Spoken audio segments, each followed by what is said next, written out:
আসল কথা কি ভাই, দেশটার মনে হয় পচা লাইছে ভাই, একবার পচা লাইছে, আর এই দেশ ঠিক হবো না ভাই। 40 বছরের ভিতরে এই বছরের মতন অভাব দেয়নি।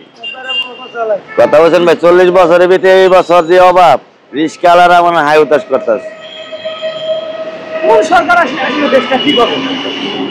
আগে একটা রিস্কাওয়ালারা যদি কইছে এরকম সময় বেড়েছি 2000 কামাম 500 কামাইতে 500 টাকা ইনকাম নেই।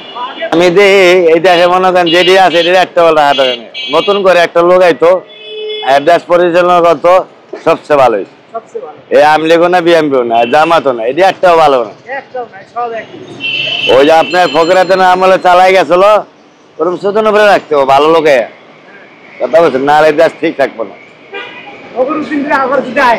কথা বলছে যে ভালো চালাবে এই তো দেশের লিয়ে যে ভালো কর্ম করবো, খাইয়ে নিয়ে বেলা 2টা ডাইল ভাত খাবে, এটাই চায়, আর কিছু না। তো মনে করেন এটির কথা কি করবো ভাই, পুলিশটা খারাপ দেখে তো এই অবস্থা হয়েছে।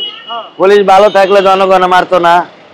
কথা বলছেন আপনি সিঙ্গেল দেয় মান্য করেন না, সবই খারাপ ভাই।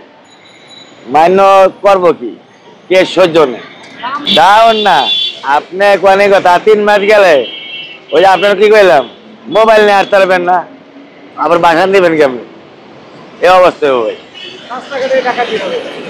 খালি একটু উচালে বেরোতেন কইয়া দিছে, তোমরা একটু সুস্থ থাকো, গ্যাঞ্জাম করো না, কেটে আবার মেরে খেও না, উৎপাত করো না, এই জন্য একটু নিরিবিলি আছে। সারা যদি মনে করেন পরে পকেটে যদি ভাত না থাকে, টেকা না থাকে, ওই ডাকাতি করবো, কয়দিন বইয়া খাইবেন কর। সকালে বাইরে আছি 4 ঘন্টা ধরে টেয়াম আছি 60 টাকা কন, আর কি কম। এই দেশ হোগা মারা সারা নি, দেশের হোগা মারাই সারা, আর ভালো চালাবো কেটা।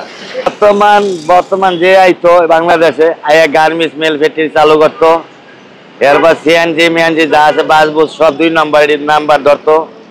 1 নম্বর কাম হয়েছে এটা। এইসব জিনিস বন্ধ না করলে আর এইসব কর্ম না দিলে এই দেশ পয়সা এলে 1 নম্বর আগে গার্মেন্টস মেল ফ্যাক্টরি খুলতে। এইটি যদি ঠিক না থাকে এই দেশের হোগা মারা সারা একবার ভাই, হাসা কথা একবার হোগা মারা সারা, এই দেশ আর কেউ ঠিক করতে পারবো।